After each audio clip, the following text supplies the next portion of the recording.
안녕하십니까. 이어서 원주권 뉴스입니다. 집단 감염이 잇따르면서 원주에서만 사흘째 40명 넘는 코로나19 확진자가 나온 가운데 오늘 강원도에서는 69명이 추가됐습니다.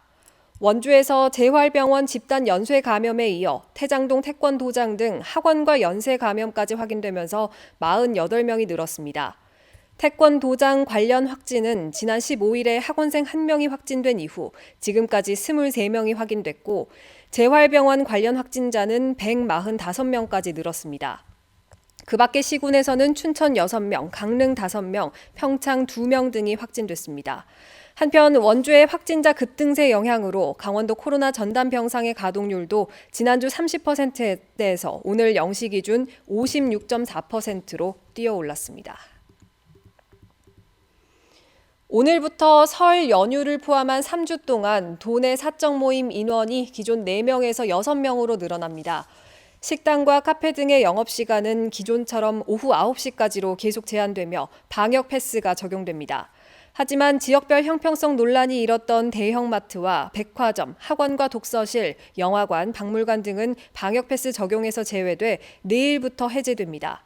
정부는 마스크 상시 착용이 가능하고 침방울 배출 활동이 적은 시설에 대한 방역 패스를 해제할 계획이라고 밝혔습니다. 특별자치단체를 구성하자는 장신상 횡성군수의 제안에 원창묵 원주시장이 원칙적으로 동의한다면서도 차기 시정에서 검토하는 게 바람직하다는 입장을 밝혔습니다. 원 시장은 기자회견을 통해 시군 통합으로 지역 발전을 앞당기고 50만 도시에 가까워지는 만큼 특별자치단체 구성을 포함해 실질적인 행정구역 통합까지도 논의해 볼 수 있다고 말했습니다. 다만 어떤 형태든 지역 간 통합은 충분한 공론화 과정을 거쳐야 하고 각각 의회의 동의도 얻어야 한다며 시기적으로는 2030년에나 실질적인 논의가 가능할 것이라고 예상했습니다. 오는 3월 대통령 선거와 6월 지방선거 관련 범죄 예방을 위해서 선거관리위원회와 수사기관이 협력합니다.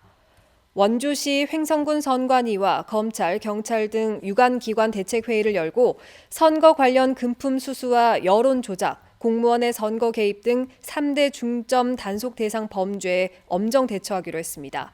이들 기관은 비상연락망을 정해 선거사범 신고 제보 시 즉각 대응할 방침입니다.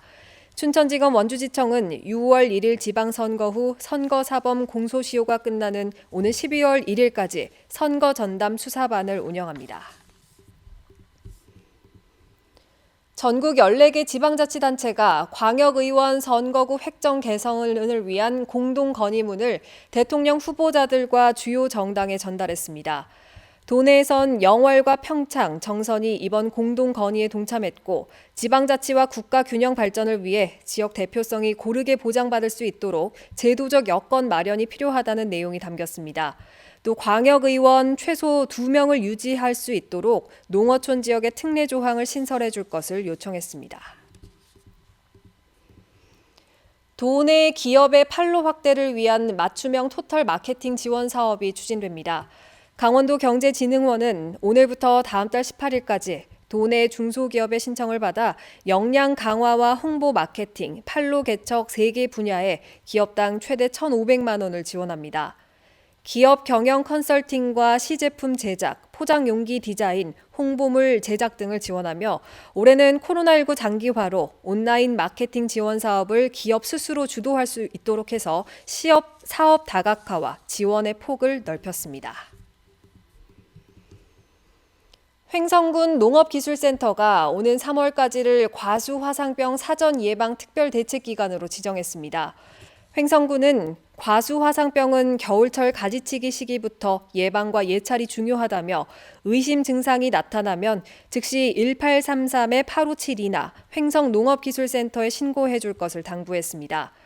과수화상병은 사과나 배나무의 잎, 줄기, 꽃, 열매 등이 마치 불에 타 화상을 입은 듯한 증세를 보이다가 고사하는 세균병으로 뚜렷한 치료약이 없고 확산이 빠른 것이 특징입니다.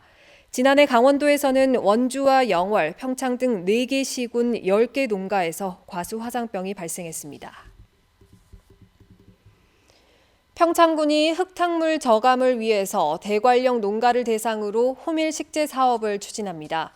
평창군은 이 사업을 통해 올해 고랭지밭 174.8헥타르에 1,398포의 호밀을 식재할 계획인데 호밀 값의 80% 5천만 원을 보조한다고 밝혔습니다. 오는 28일까지 신청을 받아 5월에 지원 대상을 확정할 예정이며 해당 농가가 호밀을 배부받아 작물 수확이 끝나고 11월 말까지 식재하는 방식으로 진행됩니다. 평창군은 호밀 식재로 흙탕물 저감은 물론 지력 회복과 겨울철 녹색 경관 조성 등의 효과를 기대하고 있습니다. 영월군이 귀농인의 안정적인 정착을 돕기 위해서 농업 창업과 주거 공간 마련을 지원합니다. 이번 사업은 만 65세 이하로 귀농 교육 100시간을 이수한 귀농인을 대상으로 하며 농업 창업 지원 자금 3억 원 이내에서 농지 구입과 시설물 설치, 농기계 구입 등을 지원하게 됩니다. 또 주택 구입 자금은 7,500만 원 이내로 주택 구입과 노후 주택 증개축을 지원하는 융자 사업입니다. 다음 달 4일까지 신청을 받아 15개 농가 이상을 선정할 계획이며 지난해에도 13개 농가에 28억 5천만 원을 지원했습니다. 뉴스를 마칩니다. 고맙습니다.